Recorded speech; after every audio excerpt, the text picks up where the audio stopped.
Power begins in the body. Rome called it marriage.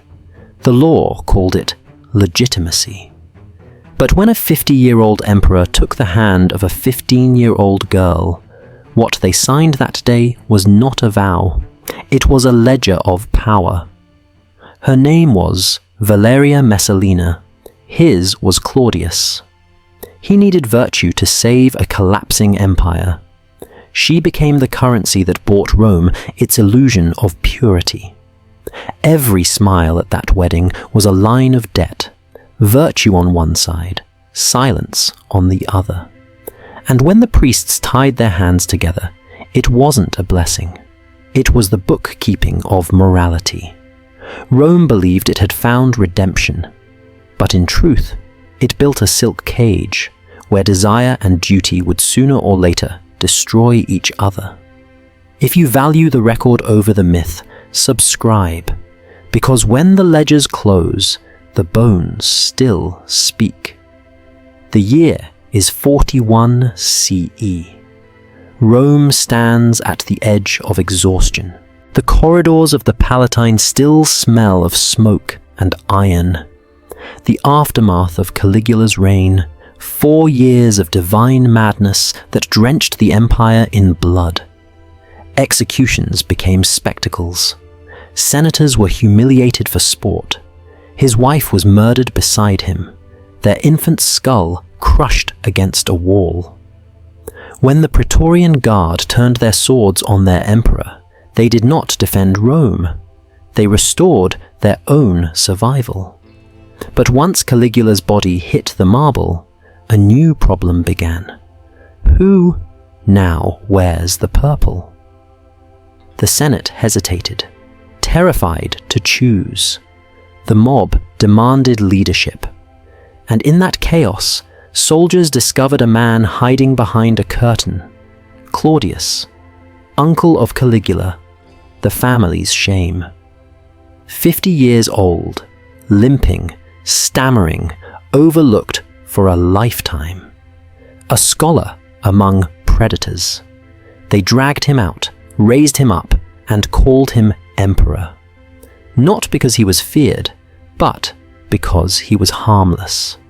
Rome, broken by divine ego, needed a man who looked human again. But Claudius understood the truth. The empire did not need a ruler. It needed an image of virtue. Someone whose mere existence could make the Senate believe the madness was over. That image arrived dressed in white silk. Valeria Messalina, 15, descended from Augustus, trained to speak softly, to lower her gaze, to embody the purity Rome prayed for but no longer believed in. The marriage was immediate, almost ceremonial. The empire could not wait. Claudius needed heirs, and Rome needed a symbol, a goddess in flesh to erase the memory of Caligula's debauchery. On that wedding day, the marble halls glittered with hope. Priests murmured blessings, senators applauded. But the truth beneath the incense was arithmetic. The law, Lex Julia de Adulterius, once written to control women, now sanctified the emperor's bed.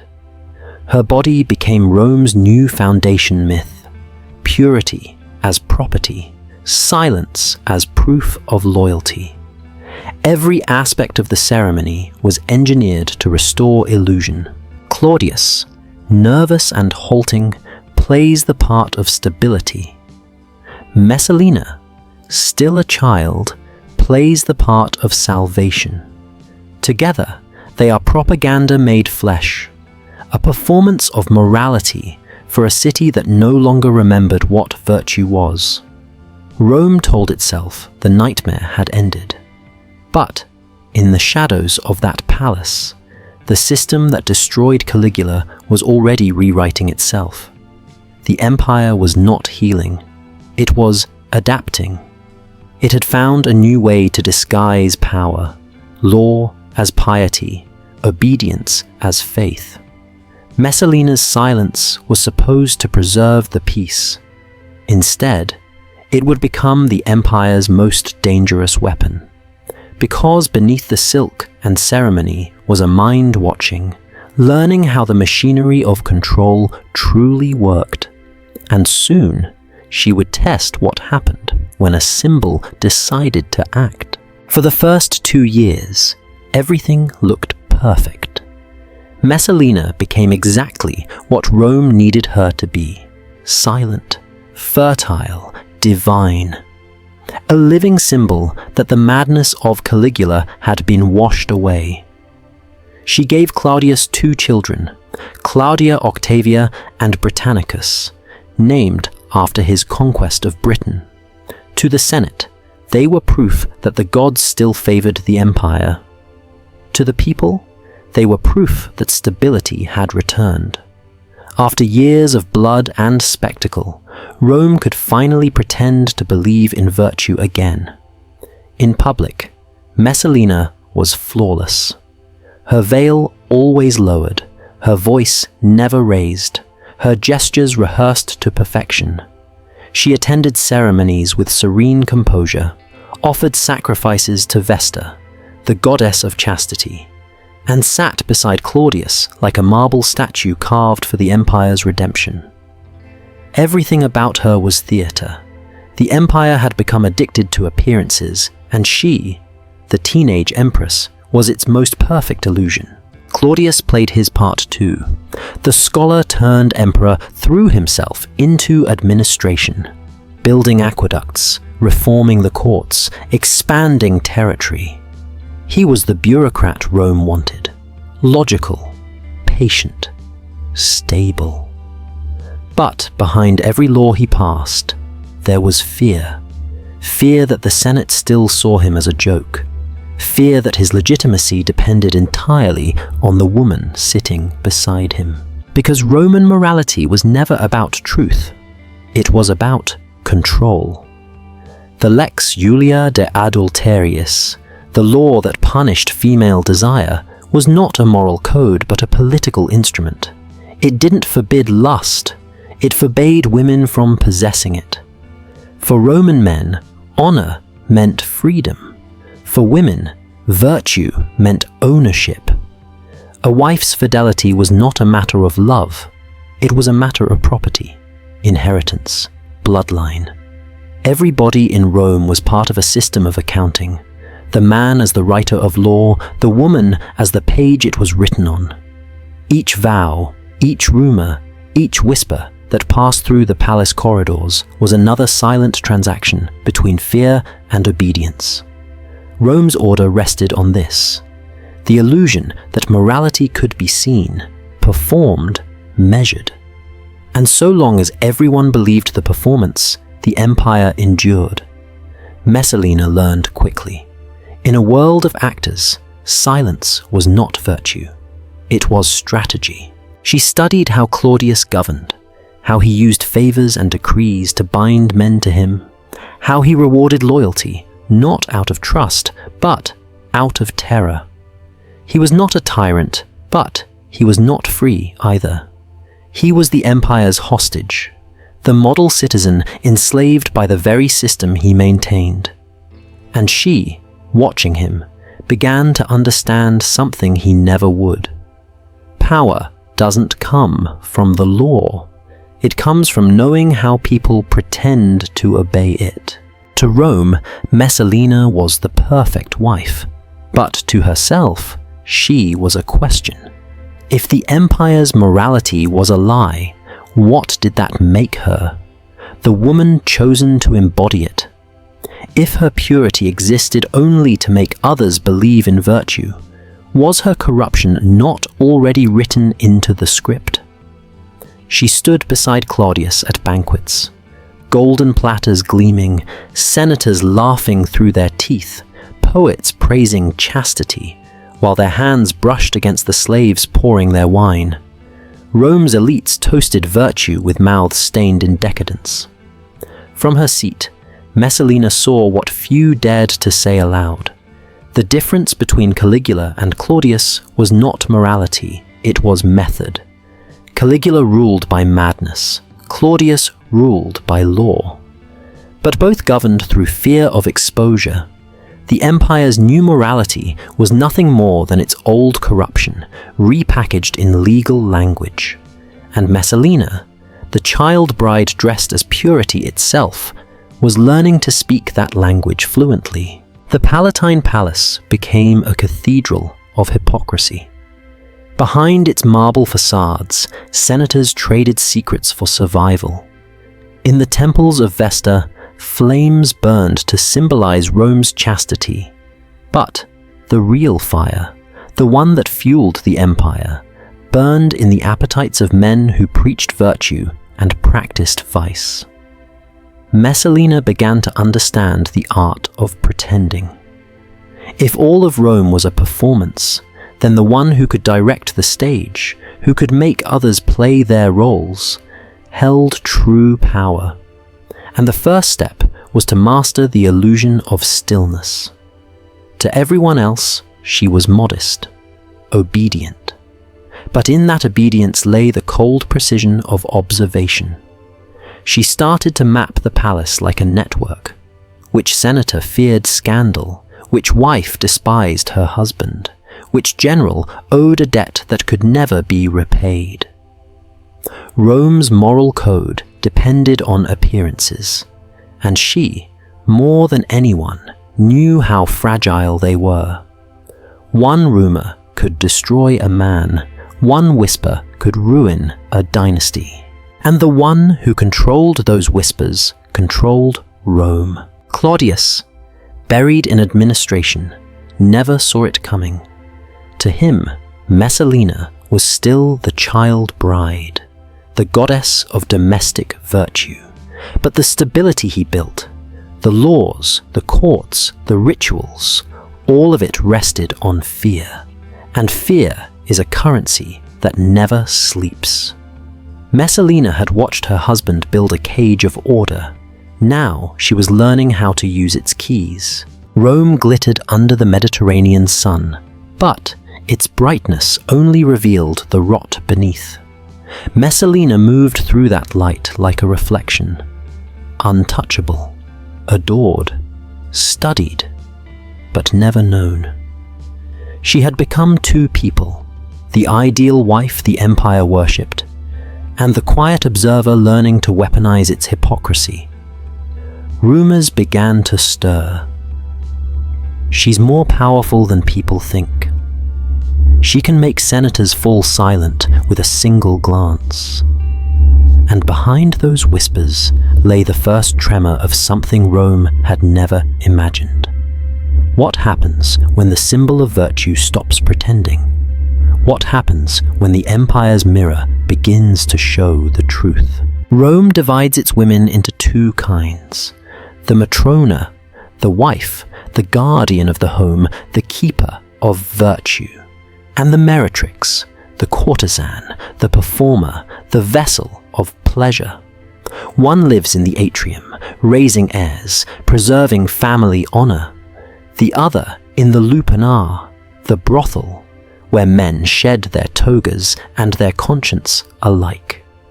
The system works because those two worlds never touch, until Messalina decides to walk between them. The first rumor comes around 42 CE. A senator returning late from Ostia stops in the Subura, Rome's red light district, narrow streets that smell of wine, sweat, and river mud. He chooses a room, pays his coin, sits in the dim light waiting. When the woman enters, he freezes. Dark wig, heavy kohl around the eyes, the scent of myrrh and roses covering something far more expensive. She turns her face toward him. He recognizes her, the Empress of Rome, not a rumor, not a lookalike, her. That's what Tacitus would later write. Decades afterward, already clouded by gossip and politics, but drawing from whispers that began that night. They called her Lysiska, the she-wolf.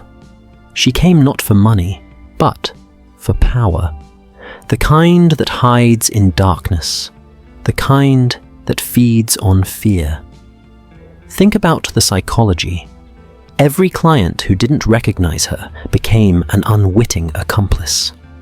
Every man who did became her prisoner. Who would dare report the Empress? To whom? Messalina was not breaking Rome's rules. She was using them against themselves. Rome's entire moral order depended on performance. Men boasted of virtue in daylight, then purchased sin in the shadows. She simply inverted the equation. She made desire public and virtue private. When dawn came, she returned to the palace, removed the wig, washed away the perfume, put on her imperial silk and attended the morning sacrifice to Vesta, goddess of chastity, with the same serene expression she wore the night before. The mask fit perfectly, because the mask was always the truth Rome wanted. But the Subura was only the beginning. The brothel was her laboratory, the place where she discovered that shame could be turned into loyalty, that silence could enslave better than chains. Inside the palace, she built something new, an empire within the empire. Banquets that began as political dinners and ended as tests of obedience. Doors locked, curtains drawn, the wine mixed stronger than usual, senators paired with their rivals and told to perform. Aristocratic wives, daughters of the same men who preached virtue in the forum, were summoned to dance, to obey, to be watched. Refusal was not an option. One tribune who declined her invitation was found floating in the Tiber 3 days later. Another who tried to leave early saw his estate confiscated by the week's end. Messalina had discovered something the emperors before her never mastered. You don't need loyalty to rule Rome. You only need complicity. In the smoky light of her private chambers, the rituals became more elaborate. Gladiators still smelling of the arena, actors, captives, the sons of senators, too frightened to resist. The empress would watch them, part priestess, part predator, orchestrating humiliation with the same grace she once used for public prayer. It was power stripped to its bones, not armies, not titles, just the simple truth that shame binds tighter than law. Claudius worked through it all, signing decrees, expanding the empire, pretending not to notice the rumors gathering like storm clouds above his own house. He couldn't afford to confront them. To accuse his wife would be to confess his own weakness, to admit that the symbol of virtue he married had turned into Rome's mirror. And so he did what powerful men always do when faced with unbearable truth. He looked away. He let the illusion hold.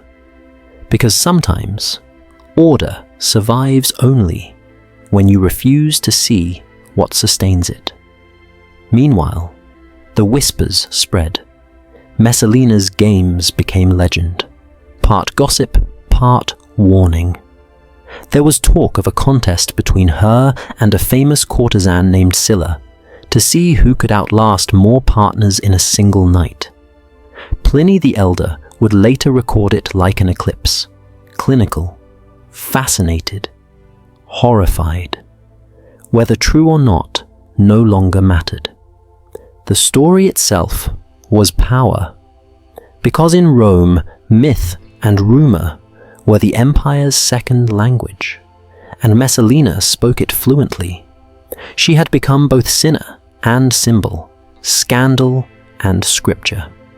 At night, the palace became a theater of humiliation. Senators arrived at dawn to beg favors and left at midnight broken, silent, bound by the things they had done. Every witness became an accomplice, every accomplice a shield. Her network of silence spread through the Senate like smoke through marble. Messalina no longer needed law or armies. She owned something more enduring, the fear of exposure. Outside, Rome still praised her as the perfect empress. Inside, she had turned purity into a performance so convincing that even her husband believed it. She smiled through ceremonies, held her children's hands, whispered prayers before the altars of the gods, and behind those same walls, she ruled through the currency of shame. This was no longer the girl from the wedding. This was the architect of secrecy. The empress who discovered that corruption wasn't the opposite of virtue. It was its shadow. And like every shadow in Rome, it was growing.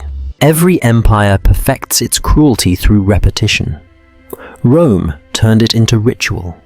Messalina turned it into research. The brothel had been her experiment, a place to test the boundaries between fear and fascination, humiliation and obedience. But once she understood its design, she didn't need its walls anymore. She brought the laboratory home. The palace became the new Subura. Gold replaced brick. Perfume replaced sweat. But the structure remained the same. A marketplace of bodies, a currency of silence. Messalina's banquets began as banquets always did. Incense, wine, the murmur of political alliances. Then the doors closed. The servants left. And what began as diplomacy dissolved into performance. Senators were paired with their enemies, generals with their rivals. Aristocratic daughters, invited under the pretext of court favor, found themselves forced to play parts that blurred the line between obedience and shame. The empress didn't need to raise her voice. A glance was enough. Every act was recorded, not on parchment, but in memory. Every humiliation a signature, every silence a seal. Tacitus, writing decades later, would describe her power as a network of corruption so vast that no one could oppose her without destroying themselves. He wasn't exaggerating. Messalina's real weapon wasn't sex. It was complicity. Each night, another senator found himself caught in her web. Each morning, another noble family discovered that their daughter's virtue had become her leash. In a world where honor was everything, she learned the simplest truth of empire. If you own a man's shame, you own the man. Claudius, meanwhile, built his reputation as the empire's reformer. He expanded the legal courts, professionalized the civil service, improved the grain supply. He saw himself as the antidote to Caligula, a man of reason restoring order. But behind every reform was an irony. The emperor of law had become the emperor of avoidance. He ruled by paperwork and denial. Every decree he signed, every edict he issued, was another layer of bureaucracy between himself and the truth.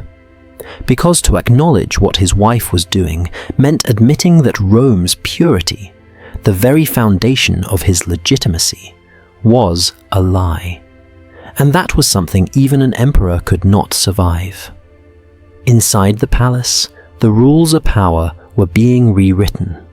Messalina's nights of performance had become a system, a new kind of governance where hierarchy was measured not by rank, but by vulnerability. The Senate still passed laws. Claudius still spoke of reform. But the true government of Rome was now an invisible ledger kept by the empress herself. In that ledger, each name was followed by a debt, a rumor she could unleash a secret she could expose, a favor owed, a silence purchased. It was the Lex Julia inverted, the law of morality rewritten as a law of blackmail. The palace's outer halls still smelled of incense and virtue, but deeper inside, the air was thick with something else, the scent of fear disguised as perfume. Nobles entered trembling, unsure whether they were guests or sacrifices. Actors, gladiators, even slaves were summoned to play roles that made the powerful watch themselves become powerless. For Messalina, this was not chaos. It was structure. Each humiliation had its function, each spectacle its arithmetic. By making Rome's elite perform their own corruption, she ensured their silence would never end. To the outside world, the Empress remained untouchable. Paintings of her adorned the villas of senators who privately dreaded her name. Priests praised her devotion to the goddess Vesta, unaware or unwilling to admit that the real sacrifices happened behind palace walls. The gossip spread across the empire. Was she a monster? A goddess of lust? A victim of the same hypocrisy that built her? The question itself became irrelevant. By the time Rome began to wonder, Messalina had already transformed scandal into system. Claudius's advisors whispered warnings. His freedmen, Narcissus, Pallas, Callistus, begged him to act. But how do you accuse the woman who embodies your legitimacy? How do you investigate the symbol that keeps your empire from collapsing? Claudius did what emperors always do when faced with paradox. He built another law, another aqueduct, another speech about duty. And all the while, the ground beneath him began to rot. Because Messalina's empire wasn't made of marble or blood, it was made of silence. And silence is impossible to uproot. At the height of her influence, she could make or break careers with a single rumor. A senator who displeased her found his estates audited. A rival's daughter suddenly summoned to the palace. Every gesture, every invitation, every glance carried the weight of unspoken command. Rome had created a monster to cure itself of madness. And that monster had learned to smile. But monsters in Rome were never born. They were written. And the men who feared her most were already composing the stories that would outlive them both. Because that's how power works in empires like Rome. The winners write laws. The losers write legends. And soon, Messalina's own legend, the one that would brand her as the whore empress, began quietly forming, penned by the very hands that once bowed to her. Outside, the city glittered in triumph. New aqueducts, new forums, new victories. Inside, the palace pulsed like a wound that refused to heal. The woman crowned as purity now ruled through sin. The man celebrated as reason that ruled through denial. The ledger of morality that had begun at their wedding was still open, and its numbers were growing. Because every empire, before it falls, writes its own confession. And Messalina had begun to write Rome's. By 44 CE, Rome's appetite had changed. The people no longer craved war, they craved distraction. After years of blood and conquest, what entertained them most was the illusion that sin could be staged, safely contained, elegantly performed. Messalina understood this better than anyone. Her private experiments in control had become performance art. And now, she began turning the palace itself into a theater. It started with the dinners. Rome's elite sprawled on couches around low tables, gold and silver gleaming beneath the torchlight, bowls of honeyed dormice, platters of roasted peacock, wine so thick with spice it glowed like blood. The air pulsed with laughter, forced, brittle, rehearsed. Claudius, ever the bureaucrat, talked of grain shipments and canal construction, pretending not to see what simmered behind the smiles. Because when the Empress gave a signal, the tone changed. Servants withdrew, doors shut, the performance began. The guests would later whisper about what happened behind those doors, how senators were paired with rivals and told to entertain, how generals, stripped of armor and dignity alike, were made to play jesters while Messalina watched in silence, how aristocratic daughters, raised to be the faces of Roman virtue, were ordered to dance until their tears mixed with their perfumes. Every banquet became a moral inversion. Rome's highest families reduced to performers in a ritual they could neither refuse nor explain. Refusal was death. Compliance was survival. Messalina never shouted. She never struck. Her cruelty was meticulous, procedural. Every humiliation had a purpose. Every act was another signature in her invisible ledger. The empire of silence she ruled through shame. Psychologists today might call it domination through mirroring, forcing others to enact the corruption they secretly embody. Messalina didn't invent this system. Rome did. She only held up the mirror. The empire had always demanded that its citizens worship purity in public and consume decadence in private. She simply forced them to confront both at once.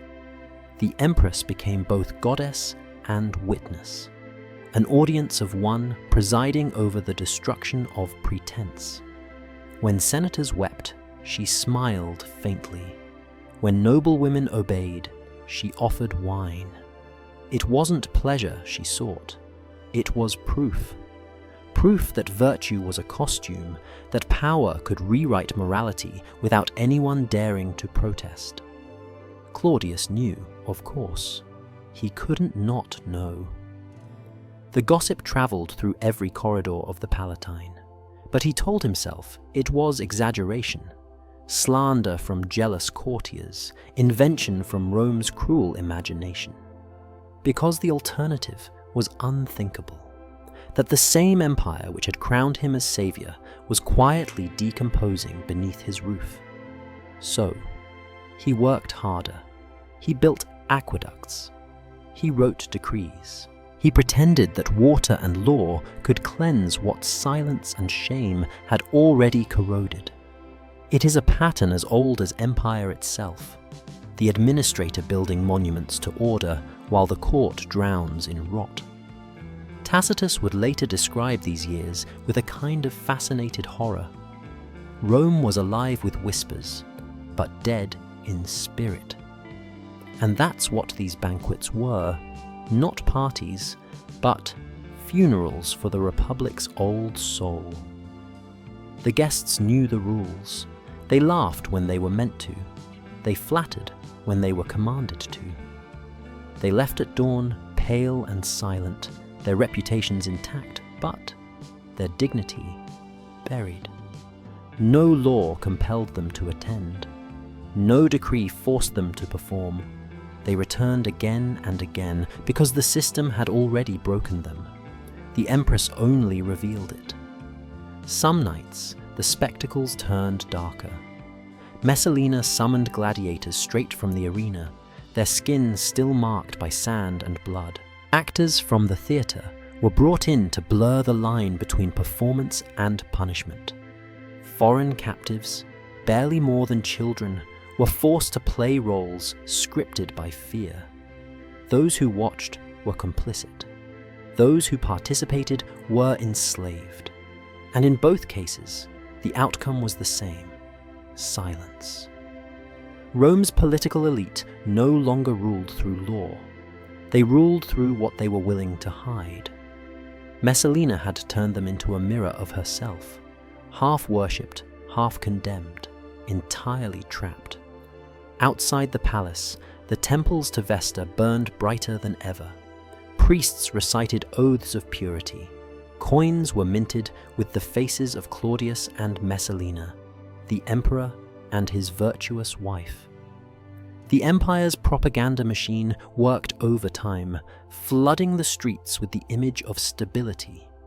Inside those same walls, stability was maintained by terror and shame, a government of silence hidden beneath veils and ritual.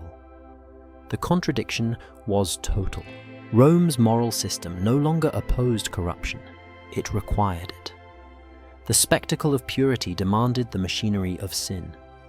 Messalina had discovered what the philosophers never dared to write. You cannot control a man with fear of punishment, only with fear of being seen. The banquets continued. The laughter grew louder.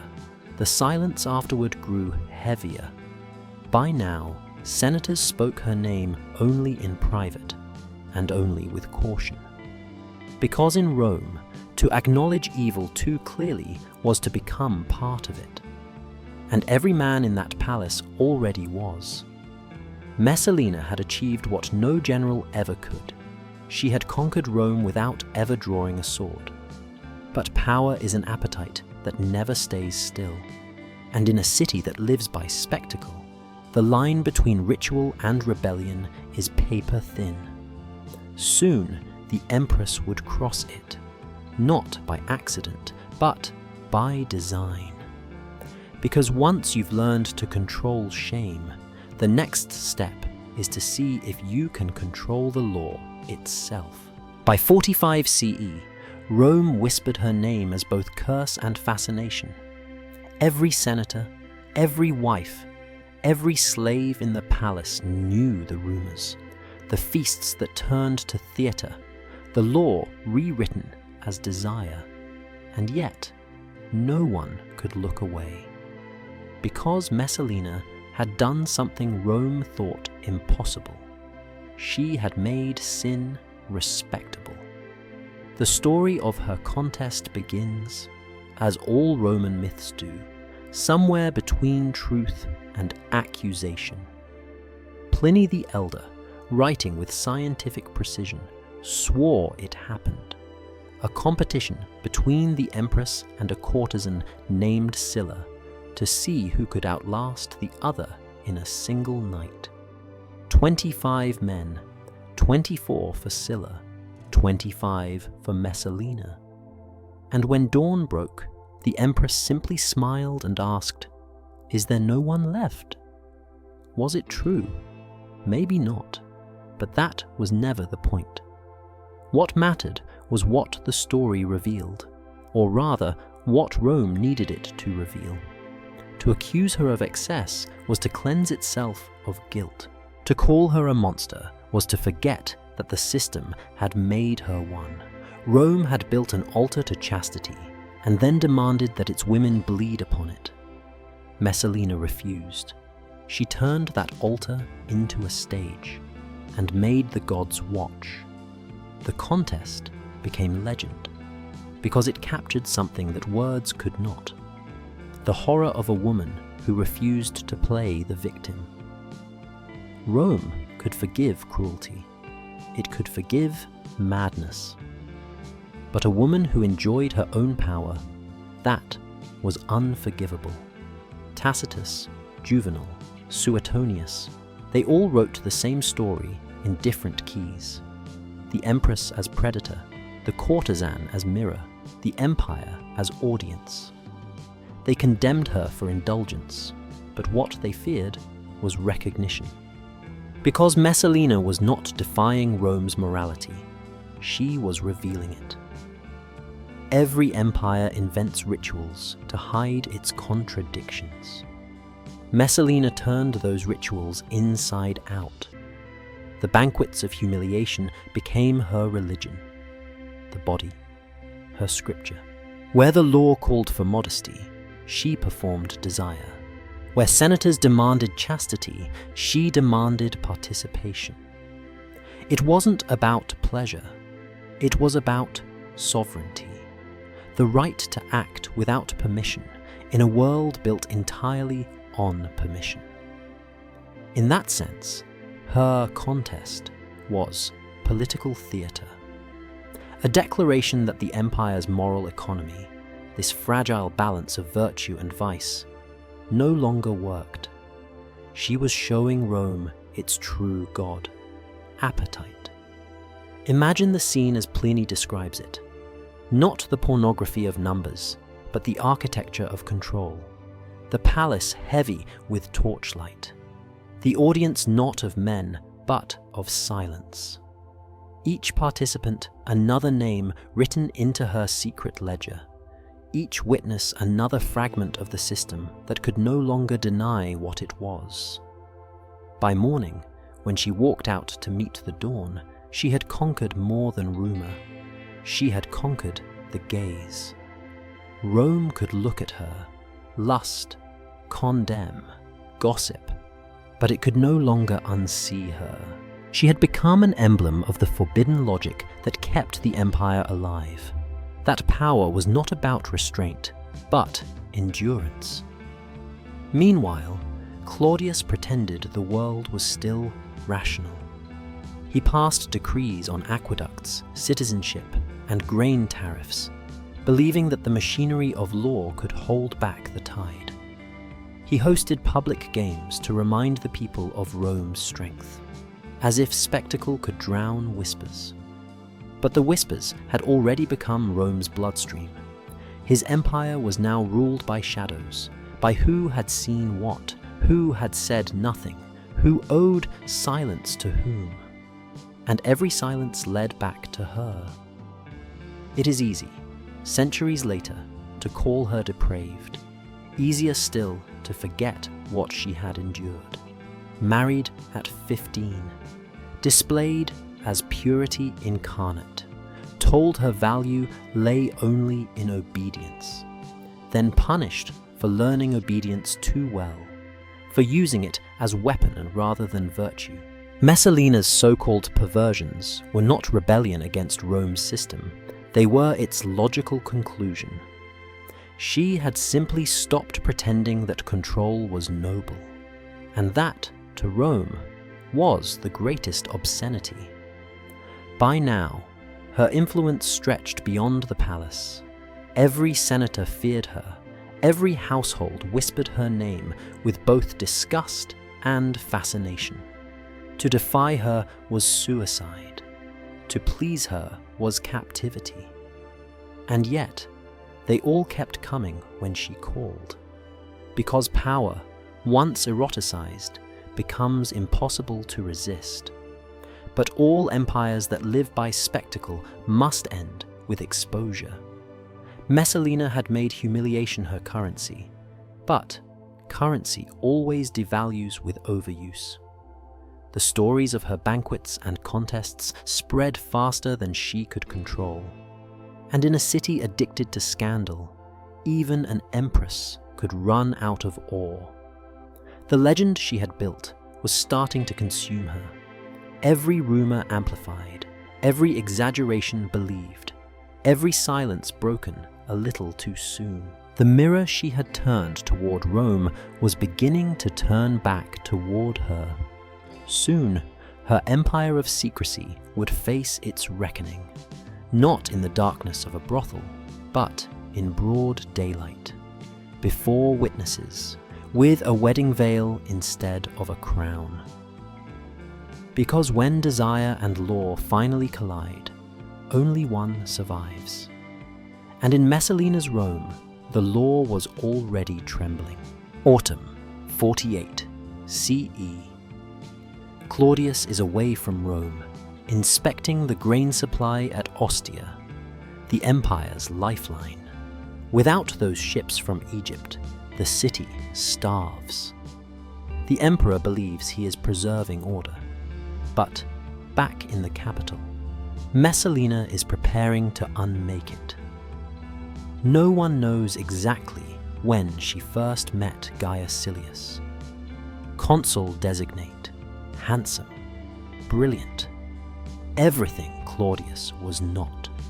Ambitious enough to dream of power, reckless enough to think he could take it.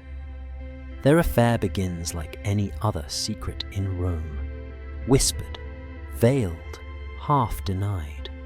But somewhere between lust and calculation, something shifts.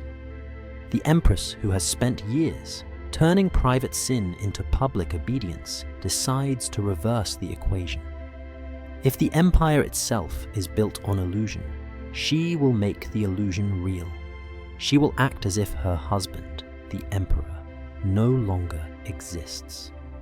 In broad daylight, Messalina marries Silius, not in secrecy, not in shadow, but openly, with witnesses, contracts, music, priests.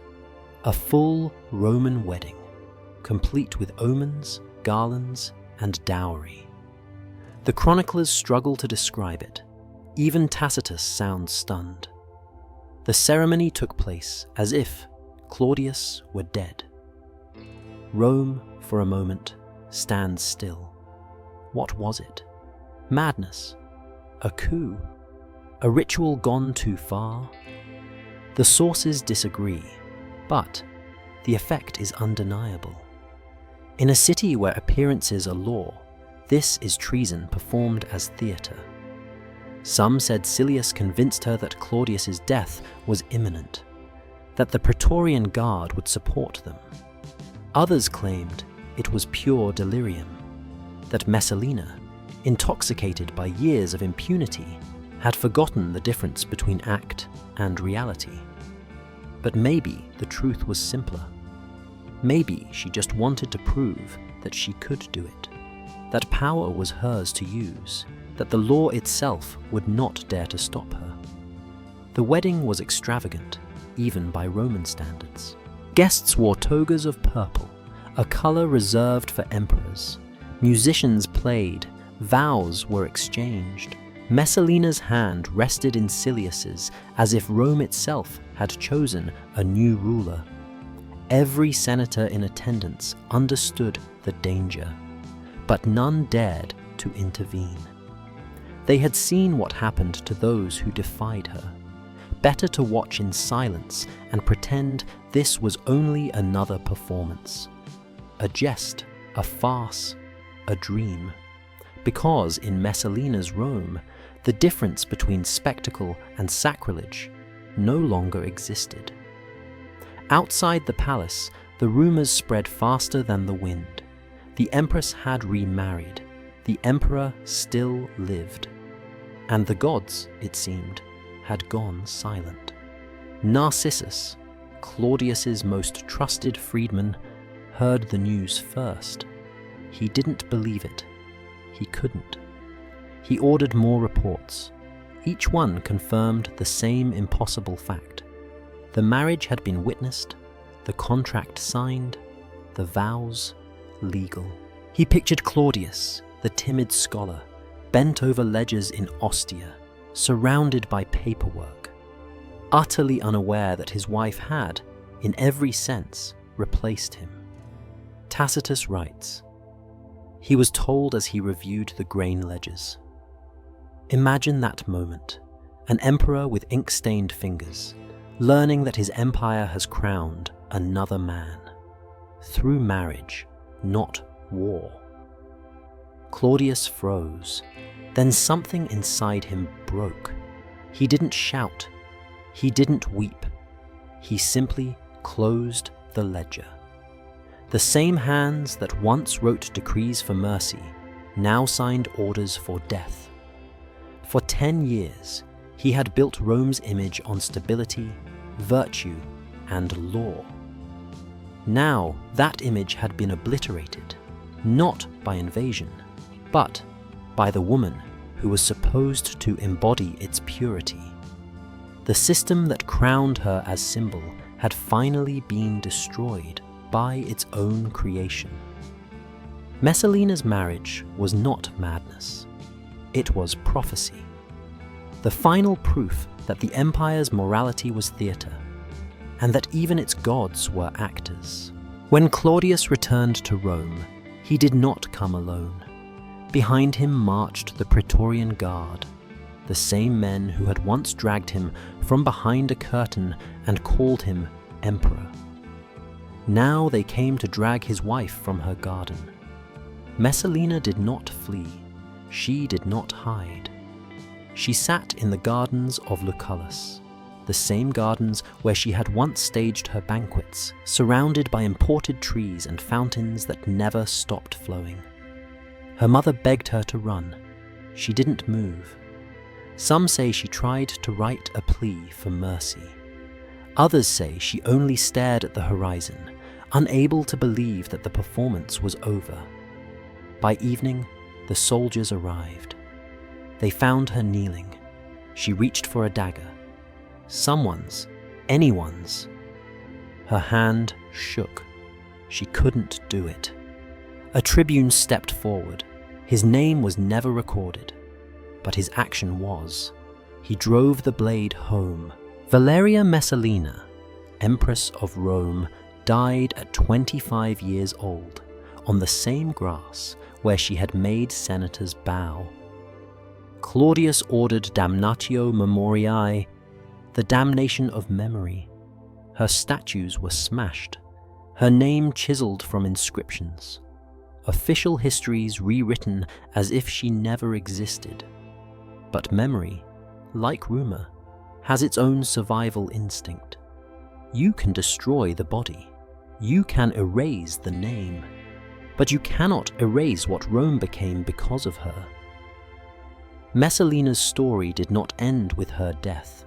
It began there, in the silence that followed. Because when an empire kills its reflection, it does not cure itself. It only forgets how to see. Rome called it damnatio memoriae, the condemnation of memory, the state's most final punishment, not execution, but deletion. For traitors, it meant their names were struck from records, their faces carved out of reliefs, their existence officially denied. For Messalina, it meant the empire itself pretending she had never drawn breath. The morning after her death, the orders began. Her statues toppled, her portraits burned, her name erased from the marble ledgers of the Palatine archives. Even the inscriptions that once celebrated her fertility and virtue were carefully re-chiseled, leaving behind blank spaces like open wounds. Claudius issued the decree with mechanical precision. No public mourning, no speeches, only silence, the state's favorite language. It was the perfect Roman irony. The man who built his rule on law, now using that same law to erase the woman who had shown what law truly was. An instrument of narrative, not justice. For weeks, the city lived in ritual denial. Coins were reminted with new imagery. Priests offered sacrifices to purify the imperial household. Artists were ordered to repaint frescoes where her face had appeared beside Claudius's. Every mark of her presence became a crime. To speak her name was to risk accusation. To remember her was to invite suspicion. Rome, the empire that conquered continents, now declared war on memory itself. But erasure, like conquest, never goes as planned. In the Forum, citizens whispered that her ghost walked the Palatine gardens at night. In taverns, soldiers told stories of her beauty and her cruelty, each version darker than the last. In poetry, her name returned disguised, not as Messalina, but as metaphor, the woman who reflected empire back to itself. Because memory cannot be legislated. It bleeds through cracks, seeps into rumor, and clings to the objects it once inhabited. The statues were gone, but the pedestals remained. The marble still bore the chisel marks where her name had been. Even absence, Gordon, in Rome had texture. Claudius remarried within months. His new wife was Agrippina the Younger, niece, strategist, and survivor. Where Messalina had ruled through seduction, Agrippina ruled through calculation. She studied her predecessor's fate as others studied scripture, a lesson in what not to do, and a warning of what was inevitable. She moved through the palace with quiet precision, rebuilding the empire's myth of virtue stone by stone. She restored the shrines. She rewrote the rituals. She even turned Messalina's children into living instruments of redemption. Octavia, the daughter, would be married to Agrippina's son, Nero, uniting two bloodlines in a performance of stability. Britannicus, the son, would remain the rightful heir, until, of course, he didn't. When Nero came of age, he poisoned the boy during dinner. Octavia followed years later, accused of adultery, executed, her body displayed to the people as proof of moral justice. The curse of Messalina had simply changed hands. The empire told itself that she had been the aberration, the single crack in an otherwise perfect structure. But the truth is simpler and crueler. Messalina was not the disease. She was the symptom. Her rise, her excess, her fall, all of it flowed naturally from the system that created her. The Rome that condemned her was the same Rome that demanded her. An empire obsessed with purity will always need corruption to define it. By erasing her, Claudius did not restore virtue. He restored denial. And denial, dressed as morality, became Rome's most enduring religion. Each generation would summon its own Messalina, a woman to bear the sins the empire refused to confess, a body onto which power could project its guilt. Livia, Agrippina, Poppaea, different faces, same sentence.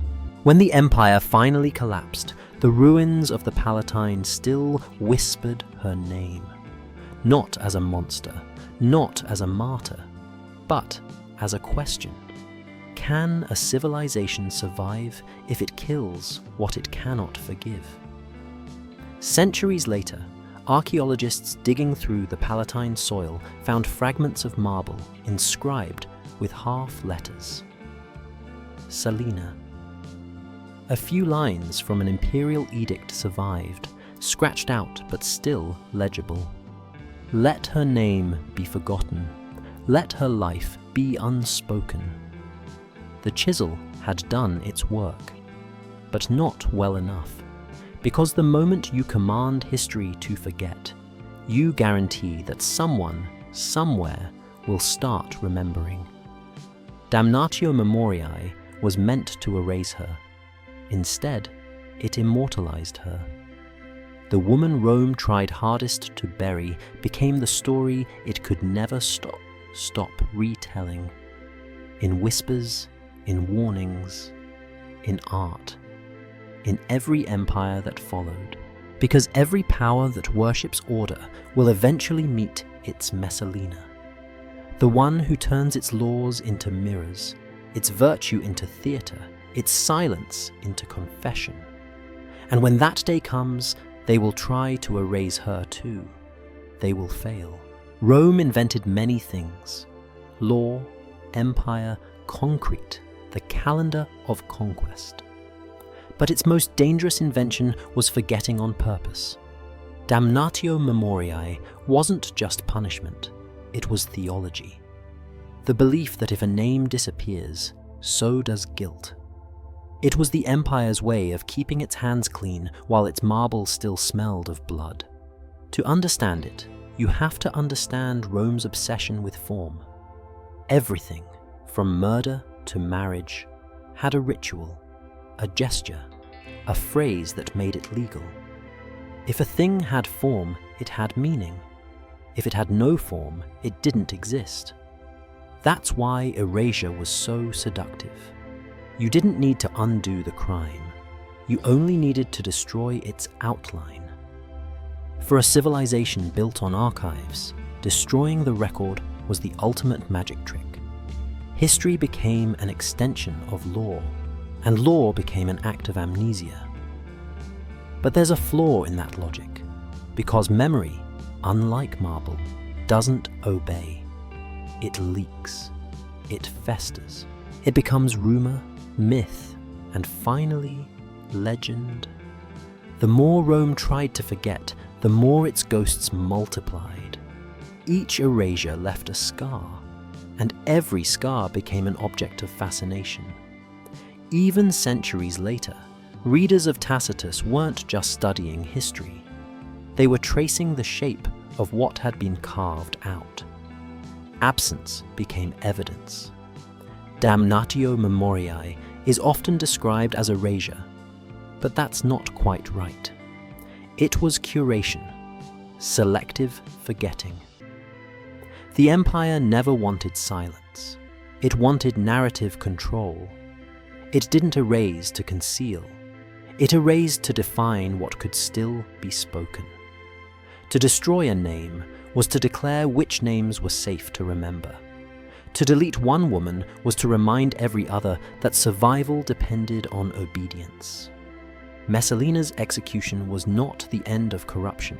It was a performance of virtue. A show trial without witnesses, staged to reassure a public addicted to moral spectacle. It wasn't justice. It was censorship disguised as redemption. In the archives of empire, morality is always bookkeeping. Every name, every title, every inscription is an entry in the ledger of control. When one name is scratched out, another takes its place, the substitution itself becoming the proof that order endures. That's why damnatio memoriae never worked the way Rome wanted it to, because the act of forgetting required so much documentation, so many witnesses, so many formalities, that the record of erasure became its own archive. Even in annihilation, the state left a trail. What Rome discovered, and what every empire since has repeated, is that the memory you destroy becomes the one you cannot escape. Messalina's image vanished from the marble, but her story survived precisely because it had been forbidden. By trying to purify itself, the empire preserved the evidence of its impurity. The very process of erasing her turned her into myth. This is the paradox of empire. It cannot live with its sins, and it cannot live without them. It builds monuments to virtue, while quietly admiring the power of those who violate it. The emperor needs the traitor. The moral order needs its corruption. And every civilization that calls itself eternal must eventually define eternity by what it refuses to remember. Look closely at the surviving inscriptions where her name once was. You can still see the faint outline of letters, the grooves left by the chisel. They look like wounds. And maybe that's exactly what they are. Not scars of removal, but of confession. Every scratch in the stone is an admission that she existed, that Rome tried to forget and failed. The philosopher Marcus Aurelius, writing a century later, seemed to sense this when he said, "Look beneath the surface. Let neither the true quality nor the worth of a thing escape you." He wasn't just speaking to himself. He was addressing a civilization addicted to surfaces. The same civilization that had destroyed its own reflection and called that act virtue. Because beneath the surface, nothing ever vanishes. The past doesn't die, it waits. Modern history isn't immune to this. Every state that rewrites textbooks, every nation that silences a scandal, every government that deletes files or edits archives, All are heirs to damnatio memoriae. They still believe what Rome believed, that control over the record is control over reality. But the archive always rebels. It decays, leaks, whispers. It speaks even when you order it to be silent. Messalina's name was struck out, but her absence taught Rome more than her presence ever could. Her erasure became proof of what the empire feared most, that its morality was a mask, its law a script, and its power dependent on those it pretended to destroy. And in that sense, damnatio memoriae wasn't the end of her story. It was her triumph, because 2,000 years later, we still speak her name. Not because Rome wanted us to, but because forgetting is a form of faith, and every faith eventually turns against its gods. The Palatine Hill today is quiet. Tourists walk among broken columns, dust glimmering in the afternoon sun. They take photographs, read plaques about Augustus and Nero, and move on. Few realize they are standing in the ruins of a house built on silence. The house where an empire once tried to forget itself. This is where Messalina lived, where Claudius reigned, where the marble still remembers the sound of applause and the rustle of silk at imperial banquets, where the air once carried whispers that could make or unmake senators, and now only wind. It's strange how quickly glory decays into geology. The Palatine was once the epicenter of the known world, the axis of conquest and law. Now its power survives as sediment.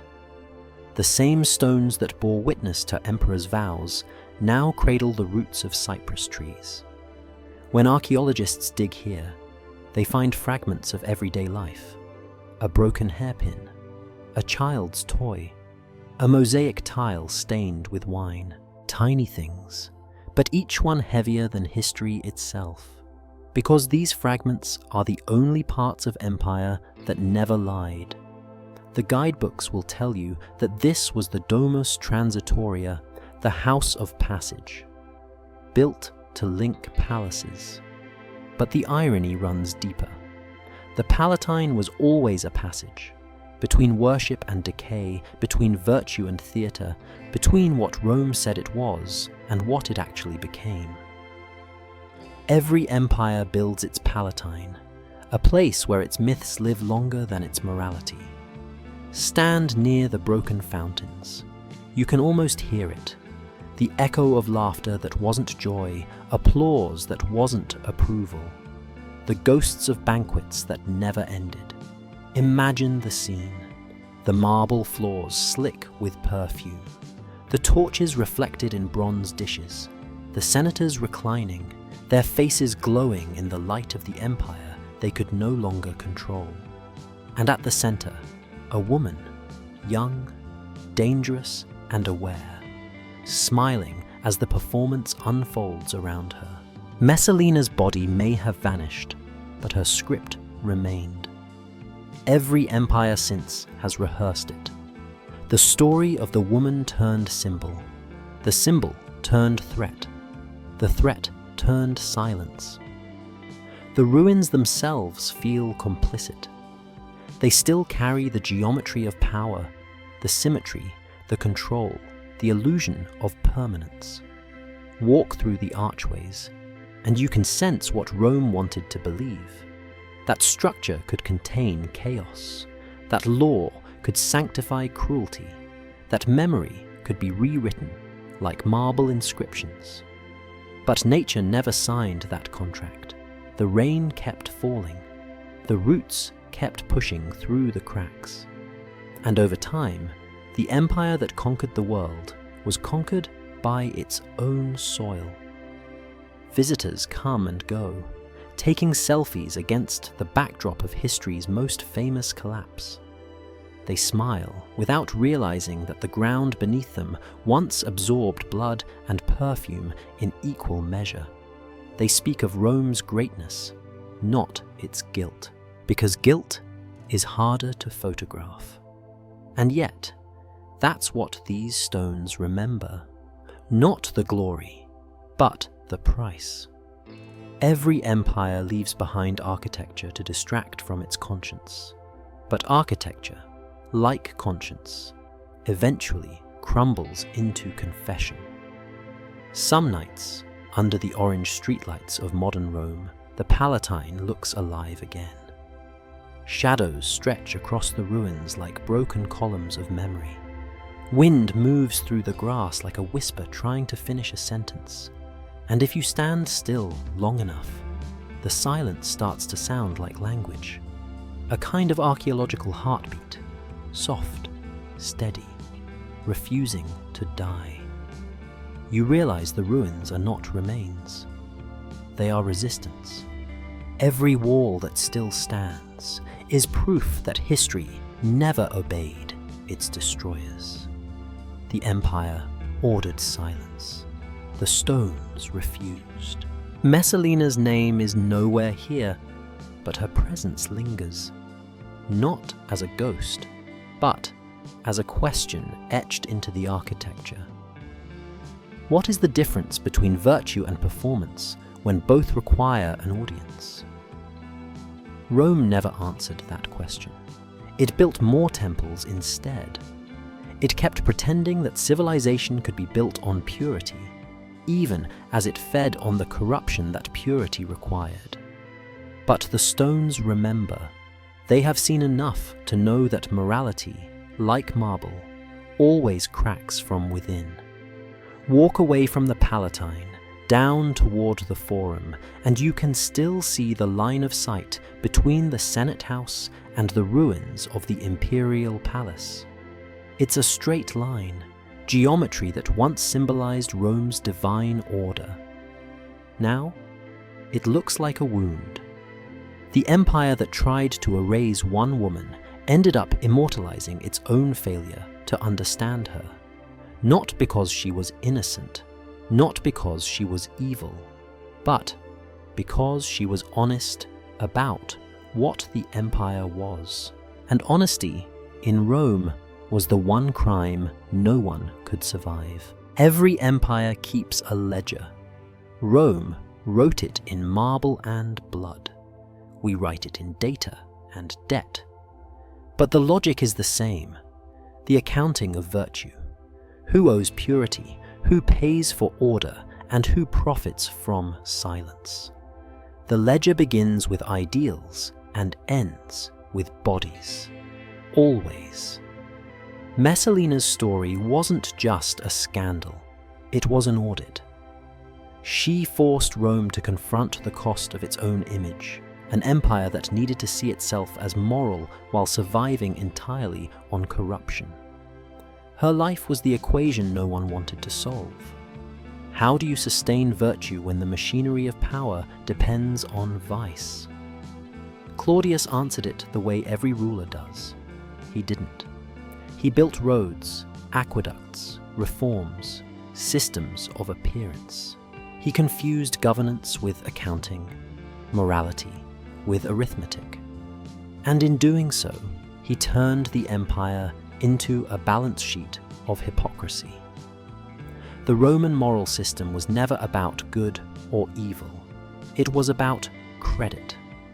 The illusion of virtue that could be traded for power. Senators bought honor with loyalty. Generals bought loyalty with spoils. The emperor bought survival with silence.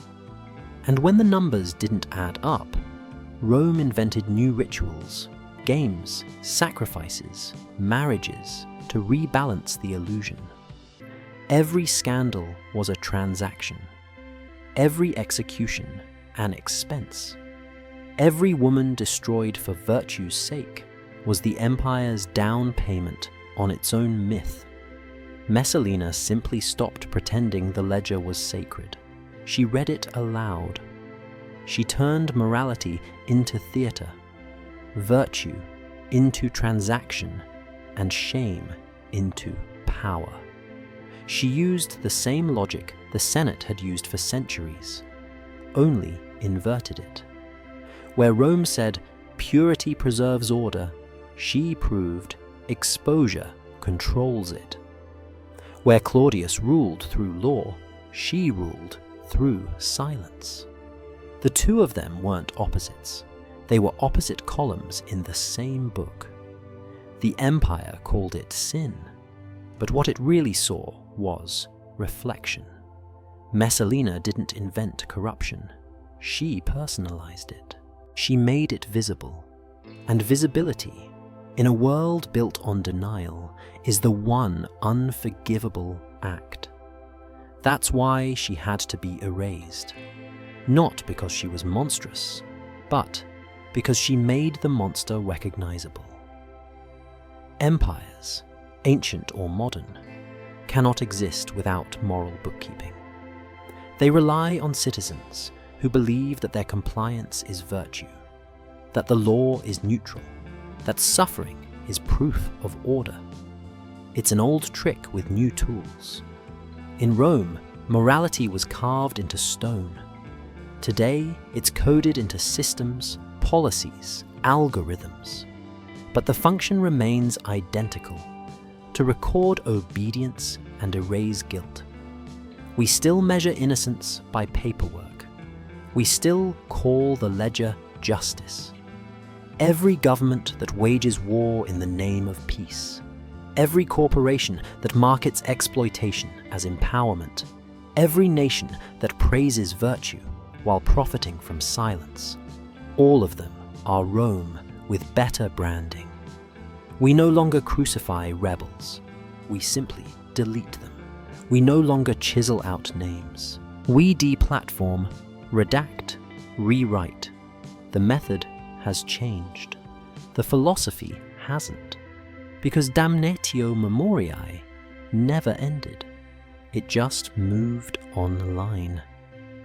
In the ruins of the Palatine, archaeologists found clay tablets recording payments to builders, cooks, slaves, the mundane economics of empire.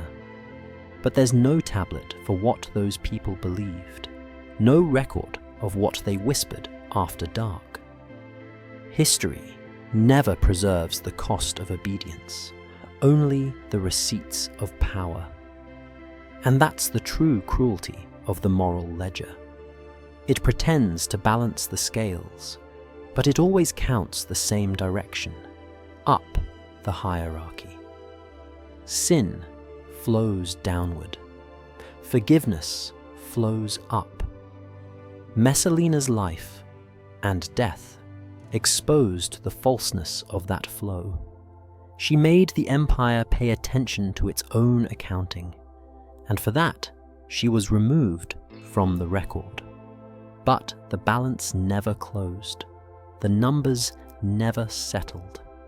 Because empires can burn their ledgers, but not their debt. The moral cost accumulates quietly until the system collapses under the weight of what it refuses to admit. Rome fell, but its arithmetic survived. You can see it in every bureaucracy that measures loyalty in silence, every court that values order over truth, every institution that rewards obedience over honesty. We inherited their math. We just changed the symbols. And maybe that's why Messalina still disturbs us. Because her name, carved out of history, keeps reappearing, reminding us that beneath every empire's glory lies an unbalanced book. We can bury the bodies. We can burn the archives. But the numbers are still there, written in the bones. Every empire is an accountant pretending to be a god. Every ledger, a prayer to control. Every silence, a number that hasn't been paid yet. Power begins in the body. It ends in the record. Between them lies the entire history of empire. Rome called it law. We call it civilization. But both are built on the same fragile promise: that order can outlive guilt. When Messalina died, they said justice had been restored. The empress erased, the emperor redeemed, the empire purified. But that was the lie Rome always told itself after every act of violence, that killing the symptom would cure the disease. Claudius ruled for 7 more years. He passed decrees, built aqueducts, expanded the empire's borders. On paper, his Rome looked stronger than ever, but beneath the marble, the rot deepened. Because what died with Messalina wasn't corruption, it was confession. The empire had looked in the mirror and shattered it. After her death, the Senate held a ceremony to celebrate the restoration of moral order. Priests sacrificed white bulls to the gods. The people cheered. The moral panic was over. But you can sense the unease in Tacitus's voice when he describes it. He knows the ritual is hollow, that Rome hasn't purified itself at all, only perfected its hypocrisy. The body was gone, but the system remained intact. The illusion of virtue, the worship of obedience, the silence that binds them together. Every empire tells this same story in different languages. They begin with ideals: justice, honor, peace, and end with ledgers, records of who was silenced to preserve the illusion. The system always calls it balance. History calls it debt, and the debt never disappears. It just changes its name. Walk again through the ruins of the Palatine. Stand where the marble walls once gleamed. Beneath your feet lie the same corridors where Claudius's servants once dragged her name from the archives. The same halls where moral law was rewritten in ink, still wet with blood. Now the marble is cracked, the plaster faded, the columns broken.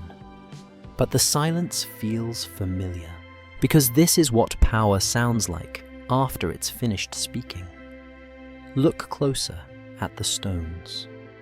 The grooves of the chisel marks are still visible where her name was cut away.